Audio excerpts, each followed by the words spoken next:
جتنی ہمیں اگر صحابہ اگر اس دنیا میں آ جائے نا تو سب سے پہلے پٹائی مسلمانوں کی ہوگی. آپ زمین امریکہ کے خلاف لڑائی کریں گے, علی بن ابی طالب یا سعد بن معاذ آ گئے دنیا میں, سب سے پہلے پاکستانی انڈینز عربز کی پٹائی ہوگی. آپ سوچیں خارجیوں کو نہیں چھوڑا علی بن ابی طالب نے, ہمیں چھوڑتے, ہمیں چھوڑیں گے وہ.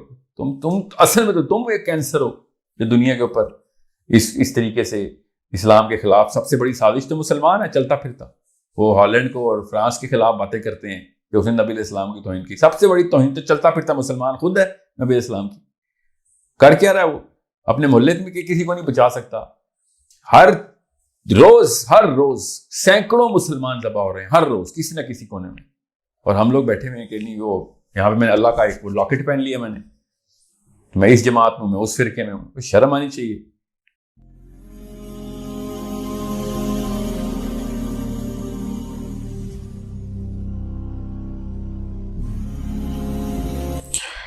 اچھا, آپ کی ویڈیوز سے دیکھ کے یہ امپریشن آتا ہے کہ اسلام کو ہم اگر فالو کریں گے تو بڑی سختیوں سے گزریں گے, اور سختیوں سے گزرنا ہی صحیح طریقہ ہے کہ اگر ہم اسلام کو فالو کریں گے. لیکن ہم بڑے اچھے علماء کو دیکھتے ہیں اس دور میں, پوری گلوبلی, پاکستان میں بھی ہیں اور باہر بھی, جو اسلام کی دعوت کا کام کر رہے ہیں, لیکن حلال طریقے سے انہوں نے جو رزق کمایا ہوا ہے اس میں بڑی بڑی گاڑیاں اور بڑے بڑے اچھے محل گھروں میں اور بڑی بڑی بائکس اور ان میں بھی گھومتے پھرتے ہیں. تو اس میں کیا برائی ہے؟ جب ہمیں حلال طریقے سے ہم نے یہ چیزیں کمائی ہوئی ہیں تو کیوں ہم اس کو نہیں کر سکتے؟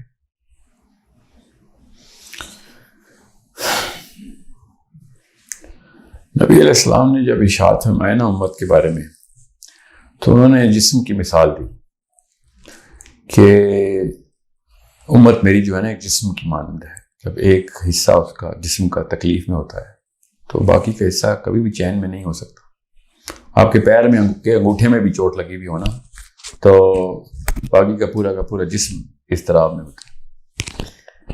آپ انفرادی طور پہ نہیں دیکھیں گے, آپ اجتماعی طور پہ دیکھیں گے کہ مسلمانوں کے کیا حالات ہیں, اور اس لٹمس ٹیسٹ کو اس ٹینسل کو استعمال کریں گے آپ. کہ جب امام جعفر صادق نے کہا نا کہ کوئی مسلمان تو ہوا ہی نہیں جب تک کہ سورج کی پہلی کرن صبح اٹھتے ہی اس کو قوم کے مسائل نہ اس کے ذہن میں لے کے آئے, تو اس تک تو دین پہنچا ہی نہیں, ابھی تو مسلمان ہی نہیں ہوا. یہ بہت دھیان میں رکھیے گا. کسی بھی فرد کو جس نے اللہ نے رزق مال آسائشیں دے دی ہوئی ہیں جو بھی ہے, اس کی بنا پہ آپ اس کی کاوشوں کو, دلوں کے حال اللہ ہی جانتے ہیں کس کون کتنا چھپ کے کیا کر رہا ہے کیا نہیں کر رہا. اس کے لیے نا آپ کے لیے ذرا ورلڈ ویو کلیئر کرنا ضروری ہے. یہاں پہ دنیا میں مسلمانوں کے کیا حالات ہیں 8ویں کلاس کے بچوں کو پتہ ہے اس وقت. میں بہت بڑی اسمپشن کر رہا ہوں کیونکہ جہالت کے بھی وہ حالات ہیں. کیا پتہ واقعی بڑے بڑے لوگ یہ سوچتے ہوں کہ سیرین مسلمانوں کے اپنے کرتوتوں کی وجہ سے ان کے اوپر عذاب آئے. میں نے خود سنا ہے, کچھ علماء نے یہ بھی بیان کرتی, نعوذ باللہ, اللہ تعالیٰ ان کو ہدایت دے. سوڈانیوں کے ساتھ اپنے اور صومالینز کے ساتھ اور طالبان کے ساتھ, انڈونیشینز کے ساتھ, برمیز مسلم کے ساتھ, ویگر مسلمز کے ساتھ چائنا میں. مطلب فلسفے کی کمی ہے اور کچھ بھی نہیں. امت پوری کی پوری ہر جسم کا ہر حصہ نہ کہیں سے خون رس رہا ہے اس میں سے. تکلیف میں ہونا چاہیے ہر مسلمان کو. اب وہ بڑی لینڈ کروزر میں جا کے کام کرتا ہے یا وہ پیدل جا کے کام کرتا ہے, یہ ایک الگ کہانی ہے. اس کو انفرادی طور پہ جج کرنا مسلمان کا شیوہ ہی نہیں.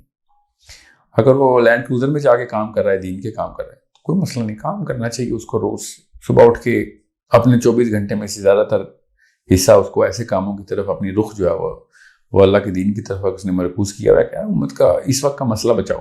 اس کے لیے 2-3 کام. اس میں سب سے پہلے تو علم حاصل کرنا ہے کہ کیا جائے تاکہ حکمت جو ہے نا اس کے تقاضے پورے ہوں. پھر ہمت کے ٹریننگ ہوئی بھی ہو کہ کرنے کا جب وقت آئے تو کریں بھی. اس وقت اس سے زیادہ کیا وقت آنا کسی اور امت پہ. اتنا برا وقت تو کبھی بھی نہیں آیا. جسم میں ہر عضو کے اندر ہمیں گولی لگ چکی ہے, خون رس رہا ہے.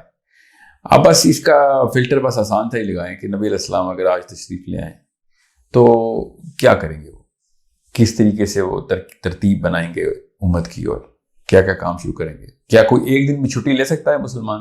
بالکل بھی نہیں. ابو بکر صدیق ہوں یا علی بن ابی طالب ہوں, وہ چھٹی لیں گے